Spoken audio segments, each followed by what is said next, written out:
नमस्कार दोस्तों, स्वागत करता हूं आपके अपने इस YouTube चैनल में। दोस्तों, आज की इस वीडियो में हम रीजनिंग के 10 अति महत्वपूर्ण प्रश्नों को सॉल्व करने वाले हैं, जो कि आपके आगामी सभी परीक्षाओं के लिए महत्वपूर्ण हैं। दोस्तों, अगर आप किसी भी गवर्नमेंट एग्ज़ाम की तैयारी कर रहे हैं तो यह वीडियो आपके लिए काफ़ी इंपॉर्टेंट होने वाला है। दोस्तों, यह पार्ट नंबर 1 है। दोस्तों, अगर आप हमारे साथ अंत तक बने रहते हैं तो यहाँ पर देखिए दोस्तों, आपको सारे क्वेश्चन अच्छे से समझ में आ जाएंगे। तो चलिए दोस्तों, हम क्वेश्चन की ओर चलते हैं।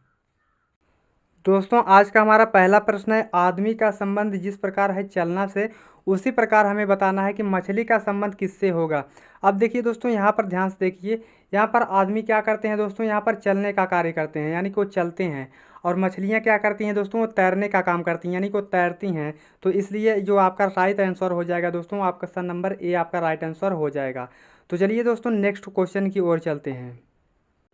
दोस्तों, आज का हमारा दूसरा प्रश्न है। यहाँ पर दोस्तों वेन डायग्राम से रिलेटेड यह प्रश्न है, आप इसे कैसे सॉल्व करेंगे। यहाँ पर देखिए दोस्तों, डॉक्टर, माँ, महिलाएं, यानी कि यहाँ पर तीनों में आपस में क्या संबंध है, यही हमें बताना है। अब देखिए यहाँ पर इसे सॉल्व कैसे करना है। यहाँ पर हमें कैसे बताएंगे कि यहाँ पर कौन सा वेन डायग्राम इन तीनों को आपस में सही निरूपित करेगा, यानी कि कौन सा वेन डायग्राम बनेगा। अब देखिए यहाँ पर सॉल्व कैसे करना है, आसान भाषा से आप समझिए। यहाँ पर देखिए दोस्तों, माँ, महिलाएं और डॉक्टर। यहाँ पर दोस्तों देखिए, जितनी भी माँ होती हैं, जो माँ होती हैं दोस्तों, वो क्या होती हैं, वो महिलाओं के अंतर, यानी कि माँ का एक सर्कल हम इस तरीके से बना लेते हैं। और यहाँ पर जितनी भी महिलाएं होती हैं दोस्तों, क्या होती हैं, माँ के अंतर्गत, यानी है कि जितनी भी माँ होती हैं वो महिलाओं के अंतर्गत आती हैं। तो इसका जो वेन डायग्राम बनेगा कुछ इस प्रकार से बनेगा, यानी कि जितनी भी महिलाएं होती हैं दोस्तों, वो क्या होती हैं, वो क्या होती हैं, माँ होती हैं।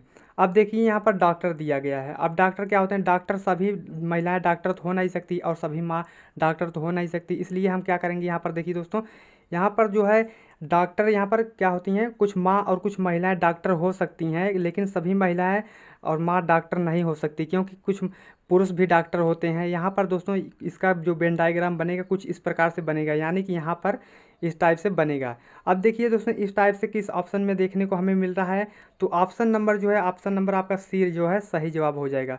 अब देखिए यहाँ पर सी आपका राइट आंसर हो जाएगा, यानी कि यहाँ पर देखिए दोस्तों, जो माँ होती हैं वो क्या होती हैं, महिलाओं के अंतर्गत आती हैं। और यहाँ पर कुछ माँ और महिलाएं क्या होती हैं, डॉक्टर भी होती हैं। तो यहाँ पर इस तरीके से आपका वेन डायग्राम बनेगा। तो उम्मीद करता हूँ दोस्तों यह प्रश्न आपको अच्छे से समझ में आ चुका होगा। तो चलिए दोस्तों, हम नेक्स्ट क्वेश्चन की ओर चलते हैं। तीसरा प्रश्न है दोस्तों, यहाँ पर देखिए नंबर एनोलॉजी से संबंधित प्रश्न है, आप इसे कैसे सॉल्व करेंगे। यहाँ पर दोस्तों आसान भाषा में समझते हैं। यहाँ पर देखिए दोस्तों, क्वेश्चन में क्या कह रहा है, पहले क्वेश्चन को ध्यान से हम पढ़ेंगे, देखेंगे, उसके बाद हम क्वेश्चन को सॉल्व करेंगे। यहाँ पर देखिए दोस्तों, 5 का संबंध जिस प्रकार क्या है 8 से, उसी प्रकार हमें बताना है कि 15 का संबंध क्वेश्चन मार जगह कौन सी संख्या आएगी, यानी कि हमें बताना है कि 15 का संबंध किस संख्या से होगा। अब देखिए दोस्तों, अगर आप यहाँ से 5 से 8 हो गया, यानी कि क्या कर दिया है, +3 कर दिया है। उसी प्रकार देखिए दोस्तों, यहाँ पर क्या करेंगे, हम 15 में क्या कर देंगे, +3 कर देंगे, प्लस में 3 करेंगे 15 में, तो कितना हो जाएगा दोस्तों, 18 हो जाएगा। तो यहाँ पर दोस्तों क्वेश्चन मार्क क्या भरा जाएगा, 18 भरा जाएगा। 18 आपका दोस्तों ऑप्शन नंबर सी में दिया हुआ है, इसलिए आपका जो सही जवाब हो जाएगा दोस्तों, ऑप्शन नंबर सी आपका सही जवाब हो जाएगा। तो चलिए दोस्तों, नेक्स्ट क्वेश्चन की ओर चलते हैं। दोस्तों, आज का हमारा चौथा प्रश्न है, उसमें बताना है दोस्तों हमें विषम आकृति की पहचान करें। यहाँ पर दोस्तों, यहाँ पर समस्या चित्र दिया गया है और यहाँ पर 4 आकृतियाँ हमें दी गई हैं, और इन चारों आकृतियों में हमें ये बताना है कि कौन सी आकृति सबसे अलग है, उसी की पहचान हमें करना है। अब देखिए यहाँ पर कैसे, किस आधार पर हम इसको सॉल्व करेंगे। यहाँ पर देखिए दोस्तों, जो तीर वाला ऑप्शन देख रहा है, यहाँ पर तीर इसमें भी है, इसमें भी है, और इसमें भी है, और इसमें भी है। तो यहाँ पर देखिए तीर तो सब में है, लेकिन जो है दोस्तों, आप यहाँ पर देखेंगे ये रेखा है, और रेखा के बीचों बीच जो है ये तीर निकल गई है। उसी प्रकार दोस्तों यहाँ पर भी एक रेखा है, और रेखा के बीचों बीच जो है तीर निकल गई है। उसी प्रकार देखिए यहाँ पर डी में, ऑप्शन नंबर डी में देखेंगे तो यहाँ पर बीचों बीच निकली है। लेकिन दोस्तों यहाँ पर ये जो है सबसे अलग दिख रहा है, क्योंकि दोस्तों यहाँ पर देखिए, यहाँ पर जो तीर है ये कोने पे दिख रहा है, कोने कोने से निकली है। इसलिए जो आपका राइट आंसर हो जाएगा दोस्तों, ऑप्शन नंबर बी आपका राइट आंसर हो जाएगा। उम्मीद करता हूँ दोस्तों यह प्रश्न आपको अच्छे से समझ में आ चुका होगा। तो चलिए दोस्तों, हम नेक्स्ट प्रश्न की ओर चलते हैं। दोस्तों यहाँ पर देखिए 5वें प्रश्न में क्या करना है हमें, यहाँ पर लुप्त अंक ज्ञात करें। यहाँ पर दोस्तों ये मिसिंग नंबर से रिलेटेड प्रश्न है, आप इसे कैसे सॉल्व करेंगे। यहाँ पर देखिए दोस्तों, यहाँ पर इन चारों संख्याओं को आपस में क्या किया है कि यहाँ पर दोस्तों 15 हो गया है। उसी प्रकार दोस्तों यहाँ पर देखिए इन चारों ऑप्शन को इन चारों संख्याओं को आपस में क्या किया है कि यहाँ पर 126 आ गया है। उसी आधार पर दोस्तों यहाँ पर इन चारों संख्याओं को आपस में क्या करें कि यहाँ पर क्वेश्चन मार्क की वैल्यू, जो क्वेश्चन मार्क की वैल्यू है वो यहाँ पर हमें ज्ञात हो जाए। अब देखिए यहाँ पर कैसे सॉल्व करना है, किस आधार पर। अगर दोस्तों यहाँ पर आप ये करते हैं, इन चारों संख्याओं को आपस में गुणा कर लेते हैं और यहाँ पर गुणे 4 कर दे, भागे 4 कर देते हैं। यानी कि दोस्तों यहाँ पर फिर से समझिए आप, यहाँ पर देखिए अगर 4 का गुणा 4 गुणे 1 गुणे 3 गुणे 5, उसी प्रकार यहाँ पर देखिए इनका गुणा करने के बाद यहाँ पर 4 से हमें क्या कर देना है, भाग दे देना है। अब देखिए यहाँ पर जो है 4 से 4 कैंसिल हो गया। अब देखिए इन तीनों संख्याओं को आपस में गुणा कर लीजिए। यहाँ पर 3 1 के 3, 3 पचे 15, तो यहाँ पर दोस्तों 15 आ रहा है, जो कि यहाँ पर बीच में लिखा हुआ है। उसी प्रकार दोस्तों इसी आधार पर यही सेम लॉजिक जो है यहाँ पर भी हमें करना है। अब देखिए यहाँ पर कैसे सॉल्व करेंगे। यहाँ पर देखिए 4 गुणे 6 गुणे 7 गुणे 3, यहाँ पर अब उसके बाद हम क्या करेंगे, 4 से यहाँ पर भाग दे देंगे। यहाँ पर 4 से 4 क्या होगा, कैंसिल हो गया। अब 6 सते 42 और 42 तीन ये दोस्तों क्या होता है, 126 होता है। 126 जो है दोस्तों आपका ऑप्शन यहाँ पर दिया गया है। उसी आधार पर दोस्तों अब इस सेम लॉजिक जो है यहाँ पर भी हमें करना है। अब देखिए यहाँ पर क्या करना है, 5 गुणे 3 गुणे 2 गुणे 4, यहाँ पर देखिए दोस्तों इन चारों संख्याओं को हमने इस प्रकार से गुणा कर लिया है। अब देखिए 4 से हम क्या करेंगे, भाग दे देंगे। तो 4 से 4 क्या होगा, कैंसिल हो गया। 5 तिहाई 15, 15 दूनी 30। अब 30 जो है दोस्तों आपका राइट आंसर हो जाएगा। 30 दोस्तों किस ऑप्शन में देखने को मिल रहा है, ऑप्शन नंबर डी आपका राइट आंसर हो जाएगा।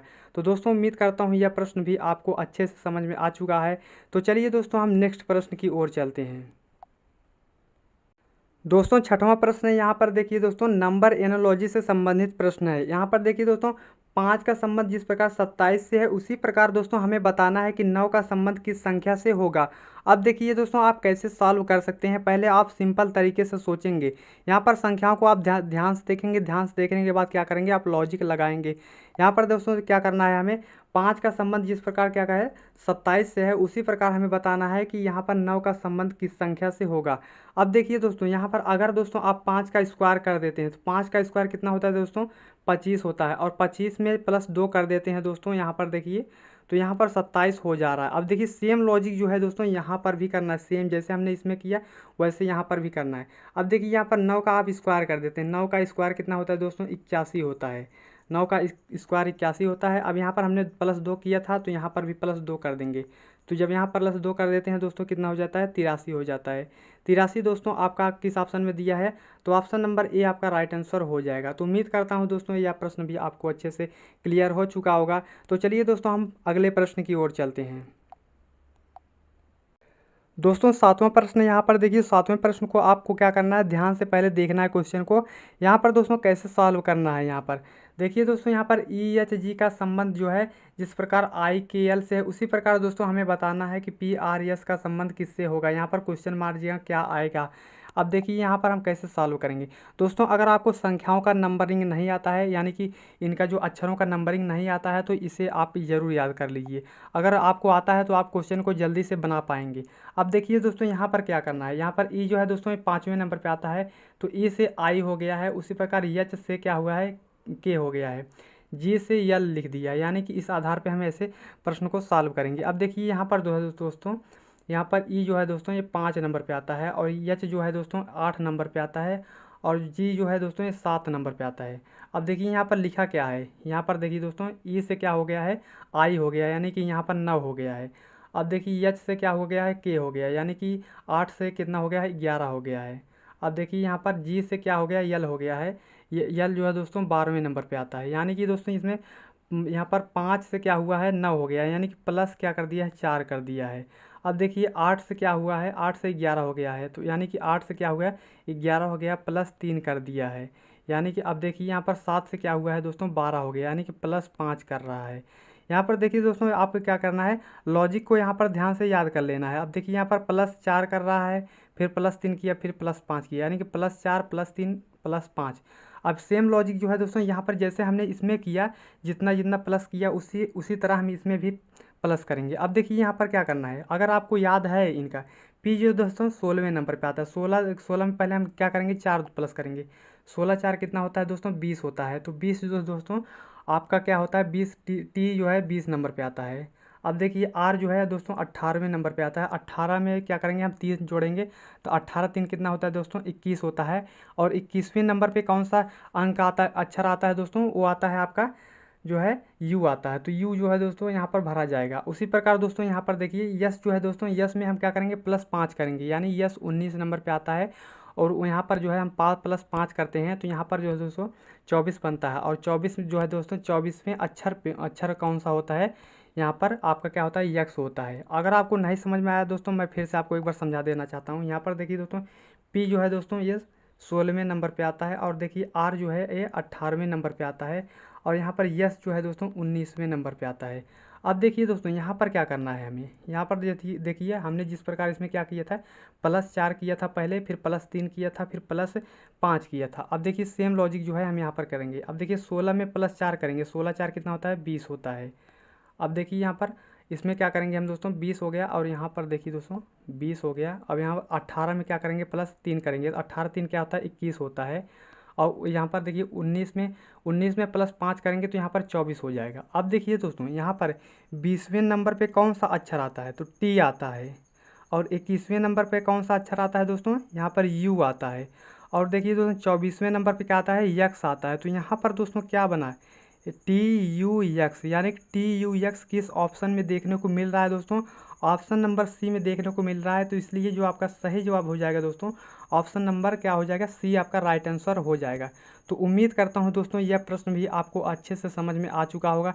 तो चलिए दोस्तों हम नेक्स्ट क्वेश्चन की ओर चलते हैं। दोस्तों 8वां प्रश्न है। यहाँ पर देखिए 8वें प्रश्न में क्या है दोस्तों, यहाँ पर देखिए दर्पण प्रतिबिंब ज्ञात करें। यानी कि दोस्तों हमें बताना है मिरर इमेज से रिलेटेड यह प्रश्न है, आप इसे कैसे सॉल्व करेंगे। तो देखिए दोस्तों यहाँ पर देखिए जो पर यम और यन है, ये क्या है, एक दर्पण रखा हुआ है। अब देखिए यहाँ पर कैसे सॉल्व करना है। यहाँ पर देखिए एक आकृति बनी हुई है और यह जो है दर्पण के सामने किस तरह से दिखेगी, हमें यही बताना है। यहाँ पर देखिए उत्तर आकृति दी गई है और एक प्रश्न आकृति दिया गया है। अब देखिए यहाँ पर हमें बता देना है कि कैसे यहाँ पर कौन सी आकृति सही होगी। अब देखिए दोस्तों यहाँ पर पहले आप क्या करेंगे, शायद सिंपल तरीके से सोचेंगे। ये जो आकृति कुछ इस प्रकार से बनी है दोस्तों, यहाँ पर देखिए यहाँ पर जो है इस तरीके से बनी है। तो यहाँ पर देखिए इस तरीके से क्या है, ये आकृति ऐसे बनी है। तो यहाँ पर दोस्तों इसे जब हम यहाँ पर इमेज रखते हैं, यानी कि कोई दर्पण रखेंगे, तो ये जो पलटेगा तो यानी कि ये सेम ऐसे ही दिखेगा। लेकिन दोस्तों यहाँ पर हमें क्या करना है, इन तीर को देख लेना है। यानी कि यहाँ पर जो तीर है, तीर का ऑप्शन दिया गया है। यहाँ पर देखिए दोस्तों यहाँ पर ये जो तीर है कुछ इस टाइप से है। लेकिन दोस्तों जब ये दर्पण में दिखेंगे तो यहाँ पर देखिए कुछ इस टाइप से दिखेगा। यहाँ पर तीर क्या हो जाएगा, इस टाइप से हो जाएगा। तो यानी कि देखिए दोस्तों यहाँ पर पहले हम तीर को देख लेते हैं। यानी कि देखिए यहाँ पर तीर इस यहाँ पर ऊपर से यहाँ पर इधर गया है, तो यहाँ पर ये ऑप्शन तो हो नहीं सकता, इसे हम कट कर देंगे। अब देखिए यहाँ पर ये तीर ऊपर की तरफ चला गया है, यहाँ पर ए भी ऑप्शन नहीं हो सकता। अब देखिए कि दोस्तों यहाँ पर ये जो है यहाँ पर इधर से हो गया है, यहाँ पर ए भी नहीं होगा। ऑप्शन नंबर डी में आपको ऐसा देखने को मिल रहा है, तो इसलिए जो है आपका डी आपका राइट आंसर हो जाएगा। दोस्तों यहाँ पर सिंपल तरीके से कुछ नहीं किया, यहाँ पर सॉल्व करना है। यहाँ पर दोस्तों बहुत हाई लेवल पर नहीं जाना है, यहाँ पर देखिए छोटे छोटे चीज़ को देख करके आप इससे का आंसर दे सकते हैं। तो चलिए दोस्तों हम नेक्स्ट प्रश्न की ओर चलते हैं। दोस्तों यह 9वें नंबर का प्रश्न है। यहाँ पर कोडिंग डिकोडिंग से रिलेटेड प्रश्न है, आप इसे कैसे सॉल्व करेंगे। पहले आप क्या करेंगे दोस्तों, यहाँ पर क्वेश्चन को ध्यान से पढ़िए। यहाँ पर देखिए दोस्तों क्वेश्चन में क्या कह रहा है, यदि शार्प को कोड लेखन में यहाँ पर 58 034 है, यहाँ पर देखिए पुश का कोड यहाँ पर 4658 है, उस तो यहाँ पर हमें बताना है RUSH को क्या लिखा जाएगा। यहाँ पर हमें सिंपल तरीके से बताना है।